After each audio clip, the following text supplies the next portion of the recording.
2581 Night Garden. The feeling of bliss Sunny had felt while traversing the safety of the eastern quadrant evaporated as soon as he saw the ocean. The sun was setting, painting the vast expanse of undulating water into a million fiery shades. It was as if both the heavens and the ocean were aflame, enveloped by a breathtaking crimson blaze, a sight no less breathtaking than the nightmarish vistas of the dream realm. This dying world had its own beauty to offer, as well, made only more poignant by its looming end. Beauty and danger often went hand in hand, though, and the oceans of Earth had long become home to unfathomable horrors.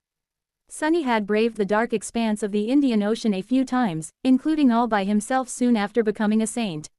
He had survived back then, but the memories of the frenzied voyage never failed to make him shiver. Now, too, a cold chill ran down his spine. I wonder how bad the ocean really is. By all accounts, it could not be as harrowing as the death zones of the dream realm. Most of the nightmare creatures populating the infested waters could not be of a rank higher than corrupted. After all, even if a few great ones did reside in the depths of the ocean, they would not pose a serious threat to Sunny. If not for the gnawing suppression of the war realm, he could have cleansed the entire ocean of nightmare creatures, making sailing across it as safe as traversing the eastern quadrant had been. Of course, there was little point in doing so. All of Earth was going to become part of the dream realm soon. Before that happened, however, the dream realm seemed to have already invaded Earth in a way it was not supposed to. Out there, in the distance, something that had never been meant to grace the verdant reaches of Earth was resting on the waves, bathed in the crimson light of the setting sun. So this is the Night Garden. Sunny gazed at the wandering great citadel that had ostensibly become the headquarters of the government, his face full of wonder. The gigantic ship was truly titanic, spanning more than a kilometer from port to starboard and a dozen times that from bow to stern. Its ancient hull was made of wood but had no seams, resembling a hollowed-out branch of an unfathomably large tree. Its hull rose from the waves like a dark wall, the immense silhouette of the huge vessel appearing too enormous to exist on Earth. Sunny had thought that the alloy behemoths which had carried the first evacuation army to Antarctica were unreasonably giant, but the Night Garden made them look like toy ships. Despite that, it did not seem heavy and hulking like those massive battleships did. Instead, the Night Garden seemed graceful in its elegant immensity, the flowing lines of its hull emanating a feeling of dark harmony. It rested easily on the water, resembling an ancient city rising from the waves. The ship was indeed like a city in and of itself, with dozens of decks, stunning palaces, and tall pagodas built on its surface, as well as hidden from view on its vast holds. It had wild groves, rushing streams, and deep lakes. Masts that were as tall as mountains rose into the blazing sky like trees, their beams spreading far and wide like branches. With the arrival of settlers in the wake of the Godgrave War, the palaces of Night Garden became homes to countless people. Its groves became cultivated fruit gardens, and its meadows became fertile fields. People strolled along bustling promenades, children played on lake shores, and myriad colorful lanterns illuminated the great ship, making it glow like a jewel against the backdrop of encroaching night. The Night Garden was not as populous as Bastion or Ravenheart, but it was still home to millions of people now. Most of them were government workers and warriors or their dependents, with some refugees mixed in. The wandering citadel of the Demon of Repose was vast, but it was not vast compared to cities like NQSC. However, unlike ordinary cities, the Night Garden was layered, with many decks stacked on top of each other. That was how all these people managed to settle on it, making the great citadel their home. Safely hidden in the shadows, Sunny enjoyed the dreamlike view of the Titanic ship for a long while. It was a bit funny, but in all these years, this was the first time he saw the Night Garden. He had seen its likeness as a picture or on the screen, of course, but never with his own two eyes. The great vessel looked much more striking in real life, emanating a mystical feeling. It was almost as if the Night Garden possessed its own presence. It was not what Sunny saw that affected him the most, though, it was what he sensed. How strange. His shadow sense washed over the Titanic ship, trying to penetrate its hull. Just like in the Jade Palace and the Great Castle, it failed. His senses were dampened by the ancient wood, making it impossible to perceive what was happening in the great vessel's cavernous holds. The demons had liked their privacy, it seemed. Sunny did sense the shadow cast by the Night Garden on the water, though. And that shadow was not like the shadows that inanimate objects cast. Instead, it was more akin to the shadow of a living thing, and so, Sunny had no choice but to assume that the Night Garden was alive. Perhaps not in the way that Sunny was alive. Well, he was a bad example, really, but alive nonetheless. In any case, the task of finding Jet among the millions of people had become difficult because of the Titanic ship interfering with his shadow sense. It was only when the sun drowned in the ocean and the night embraced the world that Sunny finally felt a familiar shadow. He smiled faintly. Time to knock on Reaper's door. 2582 Profound Perils of Spending Time with Strange Shadows. Stepping through the shadows, Sunny found himself at the summit of the tallest pagoda of the Great Citadel. The towering palace was actually built inside and around the main mast of the Night Garden, surrounding its lower part with a cascade of tiled roofs and graceful terraces. The terraces themselves were gardens, with emerald grass covering their expanse and ancient trees swaying in the cool breeze. The summit was like a grove, the leaves whispering as they moved above the surface of a quiet pond. This high, there was nothing but the masts of the Titanic vessels and the stars above it, so the water reflected the starlit sky, seeming like a fragment of it. Jet was sitting on the soft grass, leaning against the trunk of a tall tree as she gazed at the distant constellations. She seemed to have adjusted to her life aboard the Night Garden well. She appeared more at ease than usual, at least, enjoying the rare moment of silence in comfortable solitude. Her usual government uniform was gone, replaced by an armor memory that resembled a wetsuit crafted from the inky black skin of an unknown sea monster. The thing was similar to the memories that members of the House of Night usually wore into battle, and was far more practical than conventional armor when fighting in the depths. Of course, it also outlined her beautifully figure radiantly, but having gone through the Southern campaign side by side with Jet, Sunny had become somewhat immune to that sight. He did not make any noise, and yet, she turned her head in his direction, her icy blue eyes almost glowing in the darkness of the warm night. "Ah, Lord Sunless. Welcome to the Night Garden. I was told to expect you." There were lanterns hanging from the branches. Here and there, walking into their light, Sunny glanced around curiously, noting the golden fruits growing between the leaves of the surrounding trees, and sat down as well. "Greetings, Saint Jet. Just call me Sunny, please. Otherwise, I'll feel awkward." He leaned against a tree, looking at the stars reflecting on the surface of the calm pond.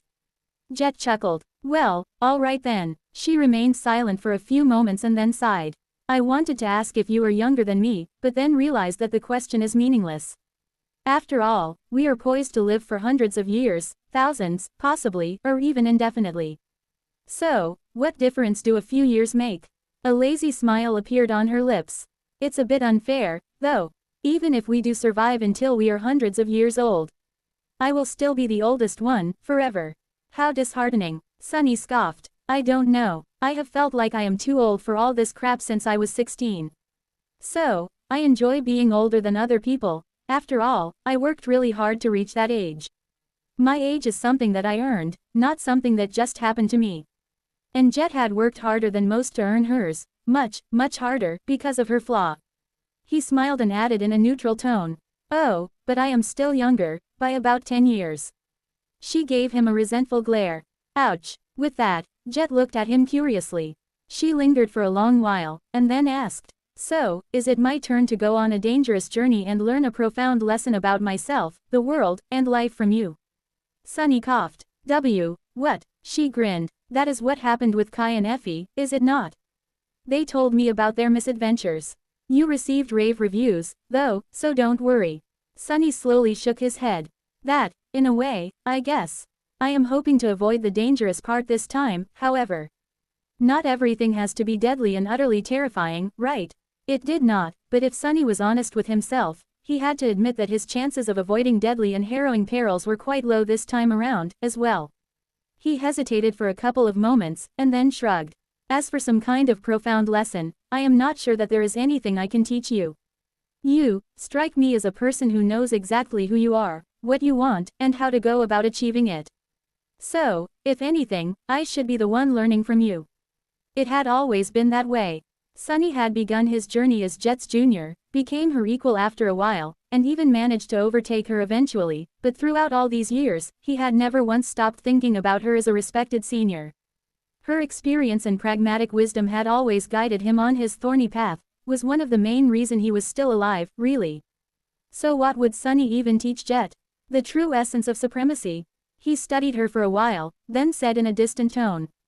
"The essence of supremacy is a defiant resolve to see the world bend to your will. However, there is no need to teach you about that. After all, your very existence is an act of defiance against the world. Every day you continue to live is a testament to your will. Jet smiled. Continue to live, huh? Then, she leaned back and let out a quiet laugh. You and I are quite a pair, aren't we? Sunny raised an eyebrow. I guess we are. She looked at him with a grin. I mean, I am somewhat of a zombie, and you are technically a ghost. Isn't that amusing? Sunny stared at her for a few moments with an unreadable expression. Eventually, he let out a cough. I was thinking more in the line of me being the sovereign of death while you are the soul reaper, but yes, your description is certainly amusing. Jet nodded in satisfaction. So, Sunny, what exactly are we going to do? He lingered for a while, and then responded in a subdued tone. That is something I am going to find out soon. Before that, however, the Night Garden had to return to the Dream Realm. 2583 Living Ship. At dawn, Sunny was sitting on the shadow chair and watching the sun rise with a crystal glass of wine in his hand. It was quite difficult to get intoxicated as a Supreme, unless he wanted to, so the wine was nothing more than a symbolic gesture that Jet had insisted on. They had to celebrate the Skinwalker's demise, after all. Soul Reaper herself was reclining in a lounge chair of her own, with the striking vista of the Night Garden stretching below them. She glanced at the lilac radiance of dawn and sighed. Life sure is strange sometimes. Sunny smiled faintly. How would we know? We're dead. Jet laughed. Fair. She remained silent for a will-e, then said with a hint of amusement in her laid-back tone. But really, yesterday, I was at war with a great terror. Today, the terror is gone, and the war is over. Mind you, I am not complaining. Who would complain about peace? Anyone would agree, though, that it was all quite sudden. Sunny shrugged. No need to worry, there's plenty of great terrors left to go around. He took a sip of wine, then looked at Jet with curiosity. So, what are you going to do next? And I don't mean it philosophically, rather, what exactly is going to happen in the next few days? Jet did not consider his question for more than a moment. It's all a big mess. Nobody has really decided what to do with the Eastern Quadrant yet, but honestly, that is of little consequence for us. The Night Garden was supposed to escort a naval convoy across the ocean. That has not changed. It will be our last voyage in the waking world for a long while, though, because the ship's reserves of essence are running low. We were meant to return to the Dream Realm after delivering the refugees to the Northern Quadrant, and that has not changed either. She lingered for a moment and then added neutrally. So, we will return to the Stormsia after about a week. Sunny raised an eyebrow. Reserves of essence. And how, exactly, does the Night Garden replenish itself in the Dream Realm? Jet smiled, looking at the magnificent landscape of the Titanic ship with a hint of affection. There are two main ways.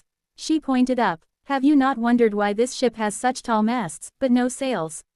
The masts of the Night Garden were terrifyingly tall, extending numerous kilometers into the sky. The main mast, especially, was tall like a mountain. Each horizontal beam attached to them was long and wide enough to serve as a street jet, but there was no human dwelling there despite the limited space on the decks of the gargantuan vessel. There were no sails, either. Sunny shrugged. The question did cross my mind. He was not ignorant of how the Night Garden functioned, of course. However, hearing it from the woman who had ruled the Great Citadel for more than a year was more valuable than theoretical knowledge or listening to hearsay. Jet exhaled slowly. The masts serve as lightning rods. They attract lightning, and the ship absorbs its power. So, to help it replenish its reserves, all we need to do is brave a storm, one of the mystical storms of the Stormsia, best of all.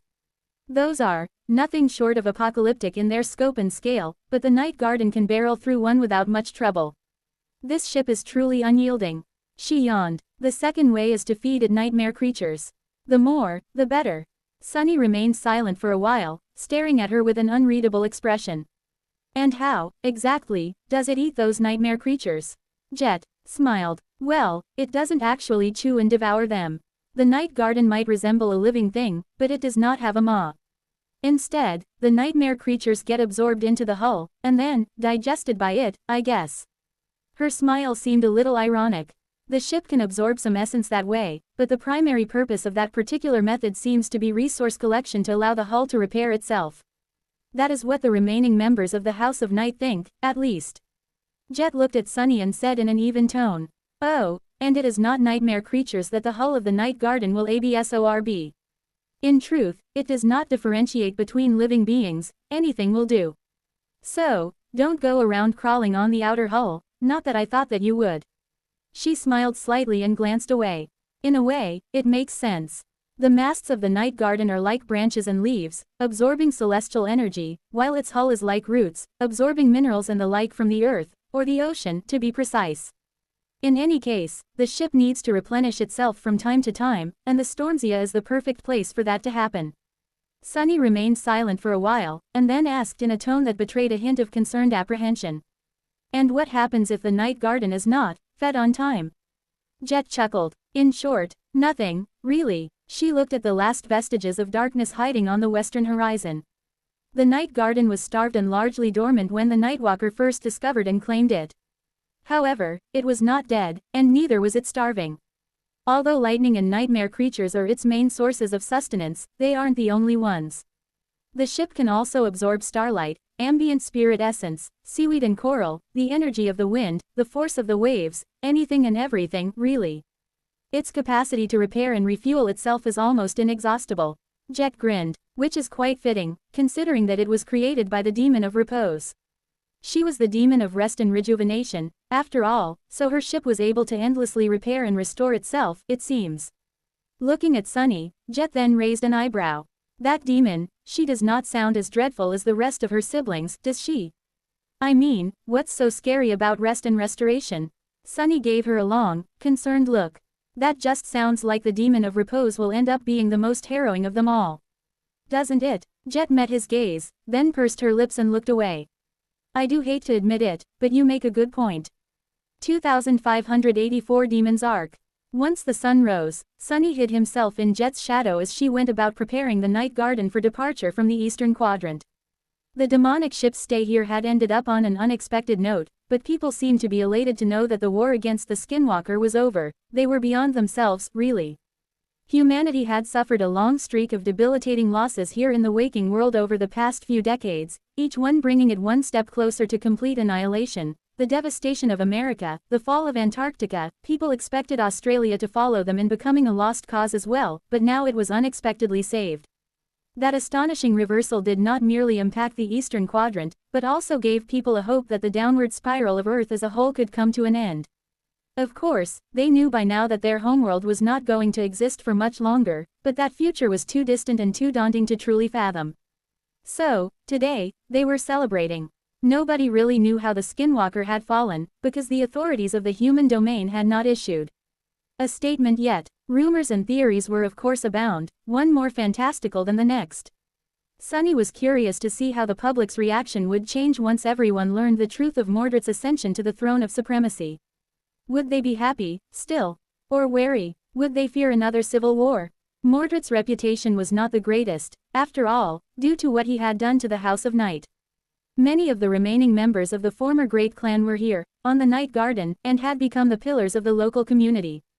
They were not going to be happy to learn that the executioner of their clan was a supreme now, and people who held them in great esteem would not be happy either.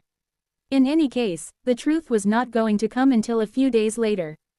By then, the night garden would be in the middle of the ocean, sailing across its perilous expanse to the distant shores of the northern quadrant. Sunny was quite curious about the seafaring Great Citadel. He was familiar with the chain breaker quite well, and wanted to know if the night garden operated in a similar fashion. As it turned out, although there were some outward similarities, there was little in common between the two enchanted ships. The chain breaker was a creation of exquisite, but ultimately mundane runic sorcery. It used the soul essence of the sacred tree That grew around its mast to empower the runic array, which kept the ship in the air and propelled it across the sky. The helmsman connected to the array by entering the runic circle and infusing it with their own essence, then steered the vessel with 2 steering oars. There were some mystical qualities to the chain breaker and the materials used to craft it, but Sunny could at least understand the principles of everything that went into making the graceful vessel fly. He could not fathom how the night garden moved at all, though. There was a helmsman's runic circle as well, which was far more elaborate than the one on the chain breaker, but it was not connected to a runic array. In fact, there was no array to speak of anywhere on the ship. There were no sails either, and obviously, the ancient ship was too heavy and gargantuan to be pushed forward by rowing. There was no discernible reason for it to move at all. And yet, it did move. As long as the master of the night garden willed it, the titanic ship would sail forward as if carried by invisible winds. It could reach truly frightening speed, as well, and Sunny suspected that they had not discovered its full potential yet, either. After all, the Night Garden had not been created to be steered by a mere saint. It gave a supreme the power to open gates between two spaces in the same realm, for exam Arla, so what would it have been capable of when the demon of repose herself controlled it? Where would it have been able to travel? How far would it have been able to go? The Night Garden contained its own isolated ecosystem. It could travel freely, absorb all kinds of energies to maintain itself, and provide its passengers with everything they needed to live. As Sunny thought about it, an eerie thought crossed his mind. The thought that perhaps one day, long after all of existence was consumed by corruption, the titanic ship of the Demon of Repose would still continue to sail, drifting across the boundless dark expanse of the void. Lamb not sure if that image is hopeful or ominous. More importantly, since the Night Garden was a living thing, could that thing get corrupted itself? What would happen to the passengers if it did?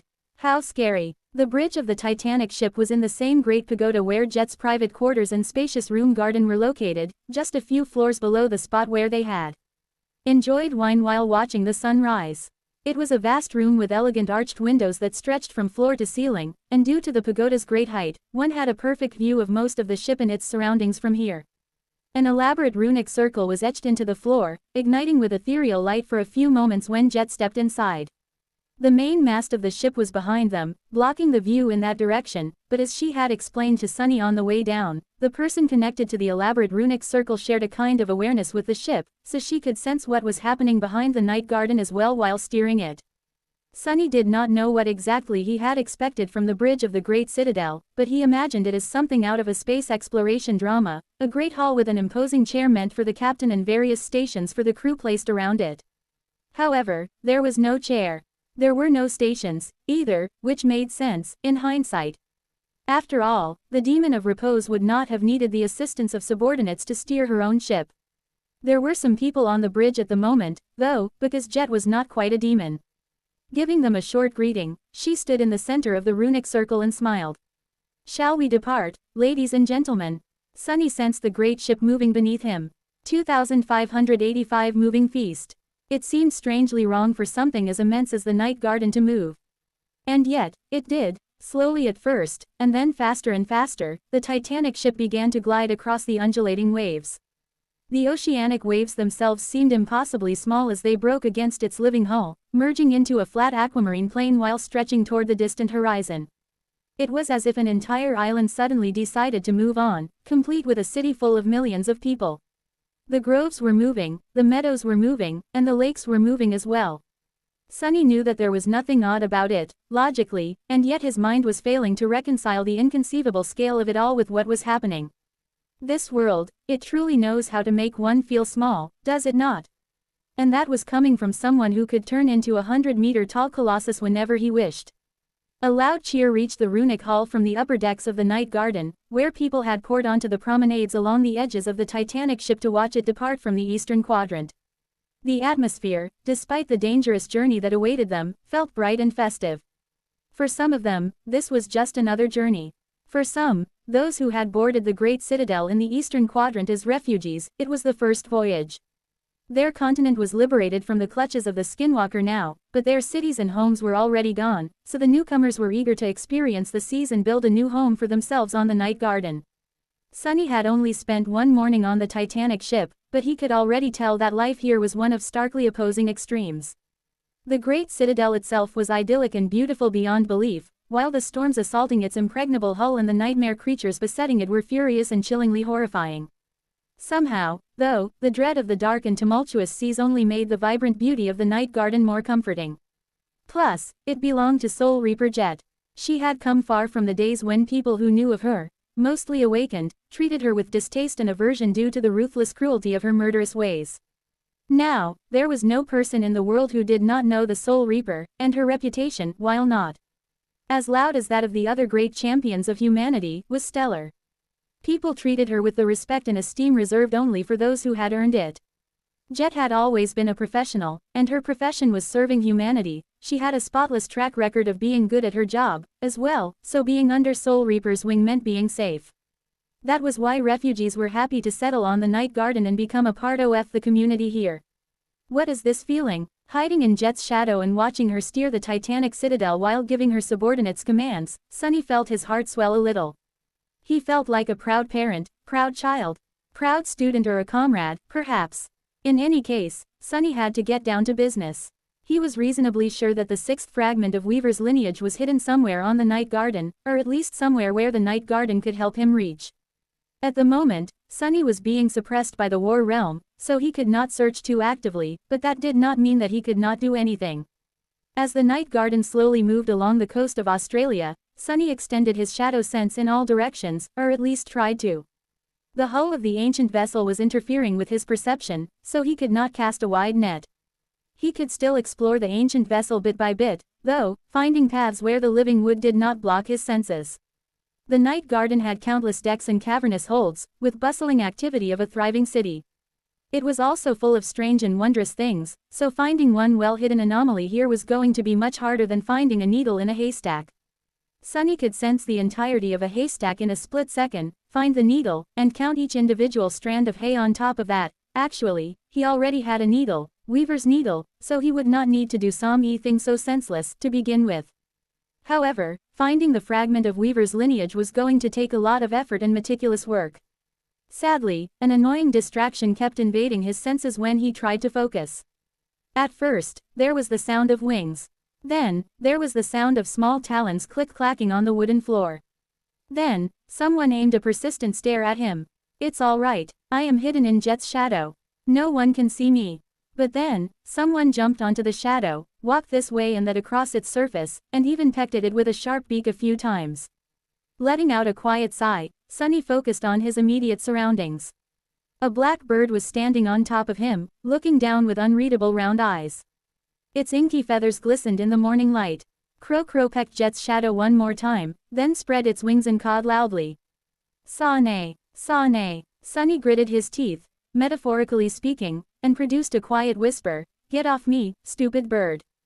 Go away." Crow stared at him some more, then waved its wings a couple of times. "Bird, bird," Sunny sighed. "Yes, you are a bird. I don't even know how you noticed me, but please, stop blowing my cover and go annoy Jet, instead." Crow tilted its head, then hopped up and down the shadow a few times and flew up to perch on Jet's shoulder. Giving Sunny a smug look from his perch, it then cawed again. "Bird, Jet." Sunny suppressed a groan. Something was telling him that concentrating on the search was not going to be easy. 2586 Crow's Nest. Let me tell you, Crow, those demons all had a thing for unnecessarily huge structures. Why are all their citadels so stupidly huge? No, really, what were they compensating for? Sitting in the crow's nest of the main mast of the Night Garden, countless kilometers above the surface of the ocean, Sunny glanced at the horizon with a bitter expression.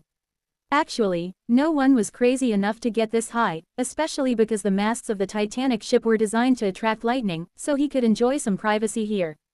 Which he did after spending a long time fruitlessly searching the endless expanse of the gargantuan ship for traces of Weaver. Crow tilted its head and gave him a contemplative look, then opened its beak. Crow, Sunny sighed. Exactly, you make a good point. And what about their own size? Don't they have the decency to stick to one size, at least? Slayer did not seem that much shorter than Weaver in the vision, so why the hell was Weaver's reflection 100 meters tall? What is that about, huh? The tiny bird stared at him with its glistening black eyes. Short, Sunny scowled. Who are you calling short, you soot-covered rook? Let me tell you, I can be as tall as I want. I am just choosing to be this size. 100 meters is nothing. Crow gave him a pitying look and cawed, as if proving the point. Soot. Sunny scoffed and glanced away. The coast of Australia, which used to be visible beyond the starboard of the Night Garden, was now almost behind them. And on the water below, a naval convoy of dozens of immense battleships was slowly moving into formation behind the great citadel's wide bow. Well, the battleships had seemed immense when Sunny first saw them, all the way at the start of the Chain of Nightmares. Now, hiding in the shadow cast by the hull of the Night Garden, the alloy behemoths looked like a flock of clumsy ducklings following the mama duck. Sunny saw a few familiar figures, as well. On each side of the convoy, a giant killer whale briefly breached the surface of the water, then dove into the depths again. On the other side, a gargantuan sea serpent cut the waves with the spikes of its long dorsal fin while accelerating to catch up with the Titanic ship. Soon enough, the serpent disappeared, and a man climbed the series of rope ladders to the deck of the Night Garden, careful not to touch the surface of the hull. By the time Nave reached the deck, Jet was already waiting for him, having descended from the runic hull as a torrent of flowing mist. Someone else was waiting for the Saint of Night there, as well, a teenage girl with hair that glistened with an indigo sheen in the warm sunlight. Dad, sensing the movement of their shadows, Sunny scratched the back of his head. Who's the girl? His eyes widened. Wait, is that Nave's daughter? What? When did she become a teenager? I could have sworn that she was 5 just a few years ago. He glanced at Crocro and coughed in embarrassment. Well, I suppose that is how aging works. Wait, how old is Nave? Raising a hand, he began counting on his fingers. When his fingers proved insufficient, he summoned a few shadow hands and continued counting on them. Goodness gracious, what a fossil. It was good that Jet could not hear him, because according to his calculations, they were the same age. Sunny gave Crocro a suspicious look. You are not going to rat me out, are you? Crocro flapped its wings. Rat. Whatever that was supposed to mean. Nave, who had been absent from the Night Garden to guard the refugee ships, gave his daughter a hug and patted her on the head. Then, he turned to Jet. Everyone is accounted for, so we are ready to depart as soon as the details of the defensive formation are decided. The diviners have not sensed any powerful nightmare creatures moving along our chosen route, either. I have the report with the exact numbers with me, so should we discuss it now? Oh, there is also a small issue with supplies. His daughter crossed her arms and pouted. Nave fell silent for a moment. Or we can discuss it in an hour. Sunny sighed. Alas, I don't have a cute daughter to help me slack off. Yet, anyway, back to work. Crocro let out a caw of affirmation. Closing his eyes, Sunny concentrated on exploring the Night Garden with his shadow sense. The little bird, meanwhile, grew bored with his company and went on a patrol across the highest horizontal beam of the main mast, waddling along its edge with an exceedingly serious look. Soon enough, the Night Garden began to move again, heading north. The battleships fell into formation behind it, and before too long, the coast of Australia disappeared from view. There was nothing but open water around them. The first time Sunny had crossed the ocean, it had been a nerve-wracking affair. The Battle E ship felt like an alloy coffin, and he could not help but feel wary, knowing the only thing that separated him from the watery depths was a few layers of mundane metal. The naval convoy had been attacked by nightmare creatures countless times, as well, once even coming closer to losing several ships. Now, Sunny felt much safer, so safe, in fact, that he did not see a reason to worry at all. Not only was he a sovereign, but he was also sailing on the Night Garden. The Titanic ship was not exactly invincible, but there was nothing in the Indian Ocean that could seriously harm it, let alone sink it. The Stormzia, on the other hand. Let's hope that I find what I am looking for before we return to the dream realm. Despite Sunny's hopes, however, he did not. No matter how meticulously he explored the Night Garden, there was no trace of anything left behind by Weaver. His blood did not react at all, and even his intuition remained silent. It was as if there was no clue anywhere on the ship at all. With each day that passed without producing a result, Sunny's mood turned more somber. Eventually, he had to admit something that he had been avoiding all along. I think I will have to use that thing to locate Weaver's traces. Just thinking about it made him shiver. 2,587 forces of nature. In the end, they reached the northern quadrant without much trouble. The voyage took less time and was much less eventful than any of the previous times Sunny had crossed the ocean. Most nightmare creatures seemed to be wary of the Night Garden and kept their distance, while those who did not were absorbed by the living hull of the Titanic ship. It was quite a chilling sight. The living wood was like quicksand, refusing to let go of anyone who touched its weathered surface. The abominations who recklessly tried to assault or scale it would get their limbs caught in its impenetrable bulwark, and then slowly pulled into the hull of the Night Garden, never to be seen again. They struggled desperately as the living wood absorbed them, but to no avail. A few managed to escape by tearing off their trapped limbs, but most only became caught more thoroughly because of their frantic struggles. Whatever scratches they managed to leave on the surface of the Titanic ship soon vanished without a trace, with all evidence of its existence gone.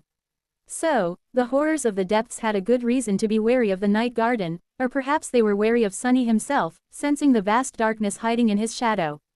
In any case, there were not as many attacks on the convoy as Sunny had anticipated. Which was not to say there was no danger at all. The battleships following the Night Garden were still vulnerable, and there was also the threat of aerial attacks. The Great Citadel did not only carry millions of mundane people, though, it also carried countless awakened warriors, most of them seasoned veterans of the evacuation army. Jet and the Saints of the House of Night were there to keep the situation under control, as well, so every assault on the convoy was repelled with relative ease. Some of the confrontations with the doomed nightmare creatures were more memorable than the others, though. I'll be damned. Shifting his focus away from the search for the traces of Weaver, Sunny glanced ahead with a concerned expression. Out there, in front of the Night Garden, the ocean had turned entirely black. The stain of oily black water stretched in all directions, far and wide, darkening the distant horizon. Tall waves crashed into the bow of the huge ship violently, reaching toward it like the blackened fingers of an unknown monster. It was the black water, a mysterious and malevolent phenomenon that haunted both the Stormsia and the oceans of Earth. Nobody knew what the currents of the black water were, really. Some considered it to be a kind of abomination, some thought it to be the remains of an ancient terror who had been torn into thousands of pieces. Some even believed that it was the blood of an unholy titan spilled by the gods at the dawn of time. Regardless of what it was, however, seeing the water turn black often meant death for those who entrusted their lives to the sea. But not this time. Sunny could vaguely sense something about the Night Garden change when it entered the black waters, as if coming awake. Then, the Titanic ship crushed the violent waves and continued sailing forward, cutting the ominous darkness with its bow. Some time later, the ocean cleared. What? It was not that the convoy had crossed the area tainted by the black water and escaped into clear waters. Rather, the oily darkness infecting the waves simply vanished. The Night Garden had absorbed the black water, just like it would any other abomination or source of sustenance. Forgetting about his search for a few seconds, Sunny stared at the pure aquamarine expanse of the ocean with an incredulous expression. I never thought I'd see the day when that thing perishes, never once. His first encounter with the black water had transpired on the way to Antarctica, just before the chain of nightmares consumed the southern quadrant. Back then, it seemed utterly indestructible, in an entirely different category than the things that could be destroyed, even like a force of nature. But now, the Night Garden had torn apart and absorbed that force of nature, erasing it from the surface of the world. Come to think of it, forces of nature are not what they used to be. People naturally treated natural disasters as the epitome of inescapable calamity and unfathomable power. But Sunny was a being who could weather any mundane storm, remain standing during the most destructive earthquake, and topple erupting volcanoes now. He was indifferent to floods and couldn't care less about droughts, let alone something as trivial as wildfires. He himself could cause a calamity much more frightening than anything nature could muster. So, it should have come as no surprise that the Night Garden absorbed the black water, this current of the black water, at least. Somewhere in the Stormsia, there were 1,000 more. I still have a score to settle with the Dark Sea, too. Eventually, the naval convoy led by the wandering Great Citadel reached the coast of the northern quadrant. The Titanic ship spent several days near a port fortress, watching over the refugees disembarking from the battleships and loaded up on supplies.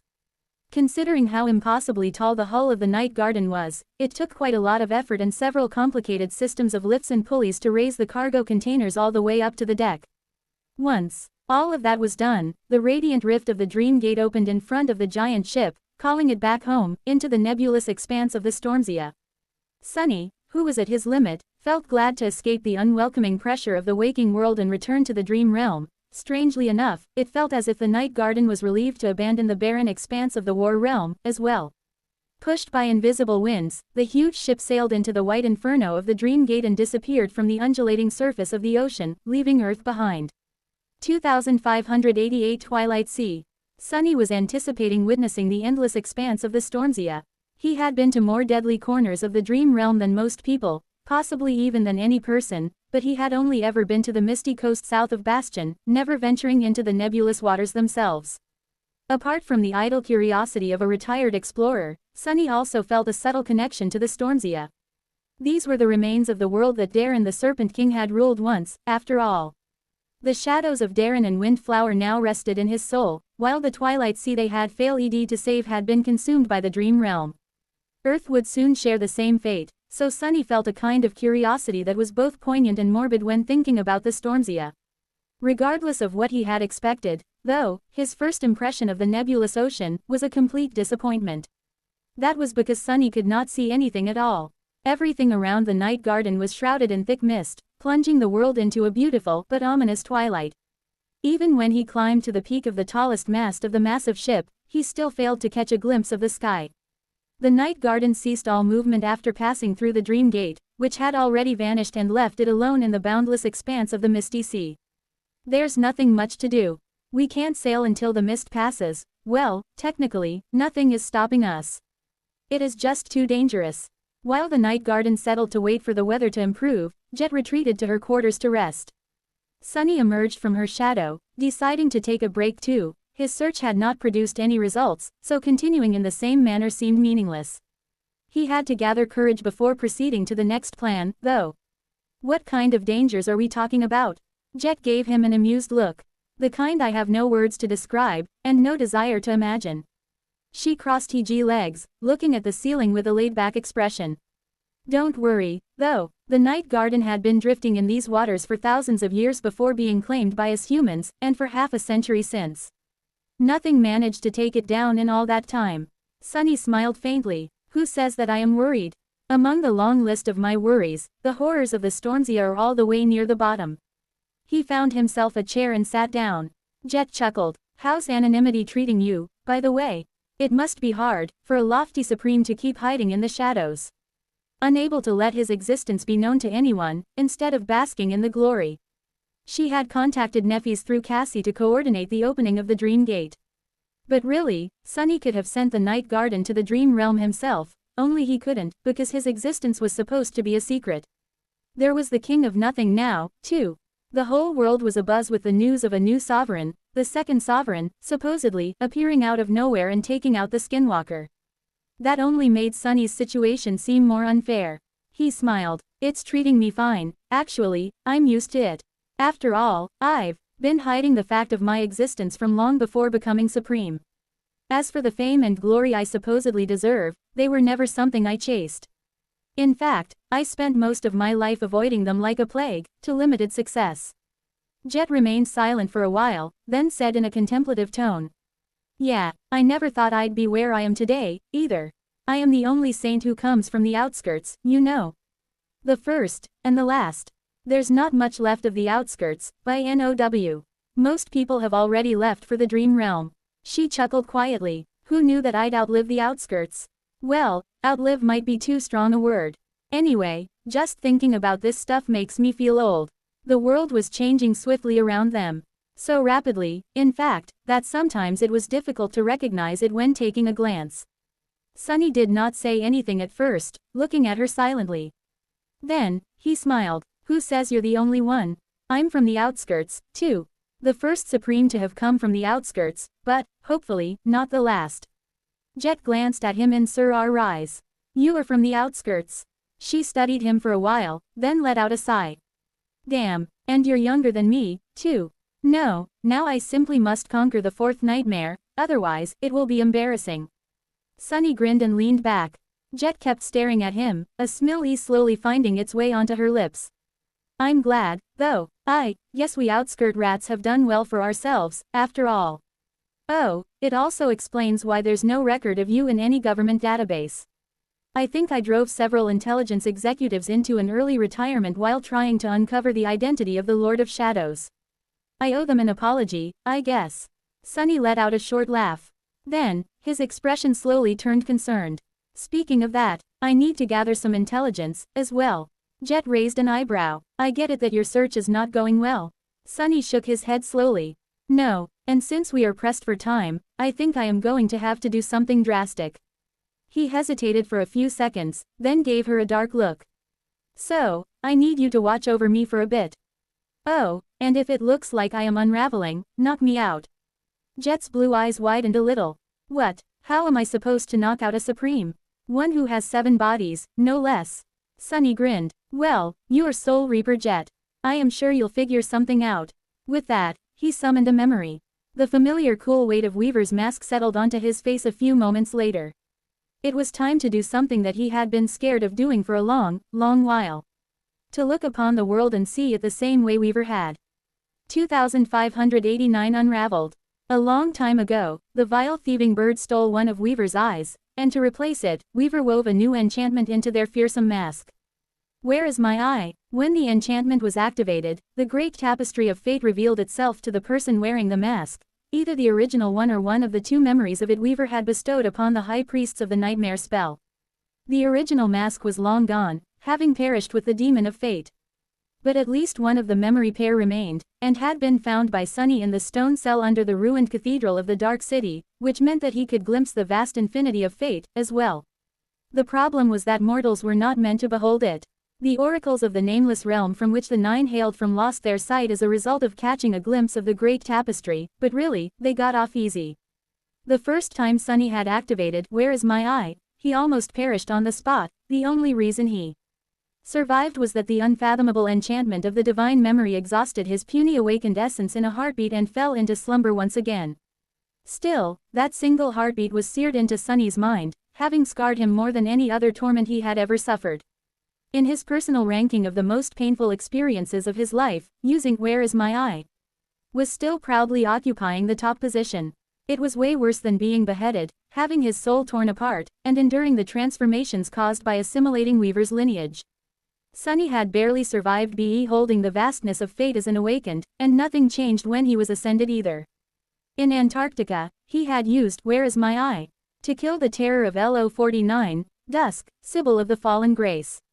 The eerie corrupted terror had not quite perished after witnessing the great tapestry of fate, but she was stunned long enough for Sunny to finish the job.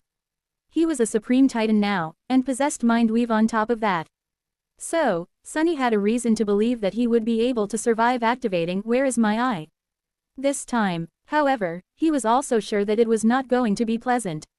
It was not going to be pleasant at all. Not only that, but attempting to behold fate was also a path of no return for him. After all, his essence was nearly inexhaustible now, so, even if things went wrong, he would not be saved from whatever price he had to pay by running out of it. That was why Sunny had been postponing this particular experiment for so long. He took a deep breath, gathering his courage. The memory of the harrowing agony of trying to fathom fate, having no choice but to try to encompass its boundless infinity with his mortal mind, made him shiver. What exactly are you trying to do? Jet's laid-back smile was gone, replaced by a cold focus. Sunny lingered for a short while, then said evenly, "Nothing too serious." With that, he gritted his teeth and activated "Where is my eye?" Although countless years had passed since the time he witnessed the strings of fate for the first time, he still remembered the sight perfectly. In fact, he could not forget it even if he wanted to, as if every thread and knot of the great tapestry was branded onto his mind. Even now, he could imagine it vividly, the endless, radiant eternity of twisting threads. Those threads transfixed everything in existence, connecting every living being and every object, every thought and every concept, every dream and every nightmare, stretching infinitely into every direction, as well as into the past, the present, and the future. The frightening enchantment of Weaver's mask not only allowed him to see the tapestry of fate, though, but also forced the understanding of it onto him. The knowledge of everything, everywhere, all at once. No wonder he had almost died because of it. The pain back then had been indescribable, blood had streamed out of his nose, eyes, and mouth, and a silent scream had died on his lips. Even when he tried to escape into the shadows, the suffering did not subside. However, that probably prevented his eyes from turning into smoldering embers and his head from exploding. This time, it was almost manageable, not quite, but almost. A terrible pain descended upon Sunny, making him feel like his mind was incandescent with searing heat, boiling, and on the verge of erupting like a fuming volcano. He could not help but shiver and let out a tortured groan, wanting to close his eyes, but unable to move, to look away from the harrowing sight in front of him, above him, all around him. What? His pupils widened, igniting with a golden glow. Sunny was stunned, because the great tapestry of fate did not look like the radiant and awesome image from his memories at all. Instead, it was torn and ravaged, the infinity of its splendor having been mangled and mutilated, thrown into disarray. The strings of fate were all cut and tangled, swaying aimlessly on ghostly winds. It was complete and utter, ineffable chaos. Some of the great tapestry, the past, remained as it had been, untouched by the slaughter. However, the present was utterly in shambles, and the future did not exist anymore. How can this be? The shock Sunny experienced was so profound that he even forgot about the awful pain consuming him. How could fate, the most immutable thing in existence, have changed? How could there be no future? He drew in a shaky breath, searching for the cause of all this chaos, the single knot on the tapestry of fate that had caused all this devastation. However, I don't really have to guess, do I? Because the cause was pretty obvious. It was him. It was Sunny, his desire to be free of the chains that bound him, and the act of defiance against fate that he and Cassie had perpetrated. 2590 Havoc. Sunny had been fated, and Cassie had been able to know the future. Sunny had wanted to be free, and Cassie had wanted to change fate. So, she gave him a choice, and by making that choice, Sunny became a weapon against fate. He became fateless. However, even knowing all that, Sunny had never expected that their act of defiance would be so effective. Gods, we were mere masters back then. How could two masters have damaged the great tapestry of fate so thoroughly? After all, neither the gods nor the demons had managed to escape their fate. How? Sunny reeled, unable to comprehend what he was seeing. But then, slowly, a hint of understanding formed in his rattled mind. Maybe, it was precisely because Sunny had been a mere ascended that he managed to achieve something that the gods and the demons, even Weaver, had failed to achieve. He exhaled slowly, regarding the breathtaking sight of broken strings of fate. Countless unlikely things had to have happened for him to be cut from their great tapestry. Some of it had been arranged by Weaver, some had resulted from Cassie's meticulous manipulation, and some had been the result of his own forts. The vile thieving bird, an inconceivable being whom both the gods and the creatures of the void had hated, but were unable to eradicate, played its part, as well. There were several steps one needed to take to vandalize the great tapestry of fate. First, someone had to be torn from its fabric, becoming fateless. That alone was already almost impossible to achieve, but not entirely impossible. The vile thieving bird could steal someone's fate, after all, and if it could, then Weaver, the demon of fate, could have probably managed something similar, as well. Second, the being vanquished from fate had to be someone significant enough for their absence to affect the entire vast tapestry. They had to be someone whose actions echoed across all of existence, reaching its every distant corner, and whose fate was therefore innately intertwined with the fates of everyone and everything. Lastly, that being had to be weak enough for their fate to be taken away from them. And there lay the paradox. A weak being would not be significant enough for the absence to disrupt all of fate, and the fate of a powerful being could not be stolen. So, destroying fate was impossible. Or rather, it had been impossible, before. Sunny was not powerful enough to affect all of existence. While he had done quite well for himself by modern standards, climbing to the throne of supremacy, the great figures of ancient times easily dwarfed him. Compared to the gods and the demons, he was not even an ant, he was like a speck of dust. For now, at least, Sunny had not been significant enough, however, he had been fated. The strings of fate, a staggering amount of them, had been wrapped around him tightly. His life had been a nexus on the tapestry of fate, and once that nexus was cut, numerous the rest would have come undone. However, that by itself would not have been enough, either. After all, he knew that there had been other fated individuals before him, like the Nine. His personal influence, while widespread, was not that great. But influence was a relative thing. If Sunny had lived during the end of the Golden Age and the horrors of the Doom War, with all the giants moving in the darkness around him, his influence on the world would have been limited. What change could Sunny have effected when the gods and the demons were there, deciding the fate of existence according to their whims? 1,000 of his actions, or lack thereof, would not have accounted for 1,000th of a single feat performed by any of the great deities. But all of them were gone now. The gods were dead, and the demons had fallen. In the vacuum left by their passing, at the end of times, with only a single human realm left standing in the sea of corruption. Sunny, as one of the few supremes of the Age of Nightmare spell, and poised to become a spirit, had a profound influence. There was simply no one greater than him, and therefore, his actions echoed across all of existence. The impact of his choices was universal. Sunny was both significant enough to affect everything now that there was no one more powerful, and weak enough for his fate to be stolen. So what would happen if someone like him was suddenly torn from the fabric of fate? The great tapestry of fate would unravel. Since the choices Sunny made influenced everything, it would unravel utterly and completely, losing the support of a nexus, an anchor, perhaps. The strings of fate would come undone, causing every other string that touched them to lose purchase, too. The chain reaction would result in a cascade failure, causing unimaginable damage and havoc. He was a single variable that broke the system, introducing chaos to a predetermined flow of events. Faced with the inconceivable chaos of unraveling fate, Sunny completely forgot the reason he had activated "Where is my eye?" to begin with. There's more to it as well, isn't there? The future was uncertain and insubstantial, brimming with an infinite number of possibilities, both hopeful and harrowing, more sorrowful and vile than anything he could ever imagine. No wonder the oracles and diviners had lost their ability to predict it. The damage had already been done, and fate had already come undone. Now, even if Sunny regained his own, the consequences of his absence would remain. Once torn, the great tapestry could not be mended. How's that, for significance? Sunny and Cassie had managed to do something that no one had accomplished before. They had changed fate, or at least created the possibility of fate having been changed, in the end. That did not seem like something that two mortals could have done, without help. Weaver, was that a part of their plan, as well? Faced with the infinity of the torn strings of fate, Sunny could not help but suspect that the demon of fate had a hand in their unraveling. Sunny and Cassie had achieved something both harrowing and incredible, but even if their effort was uniquely astonishing, in all of history, that did not mean that theirs was the only contribution.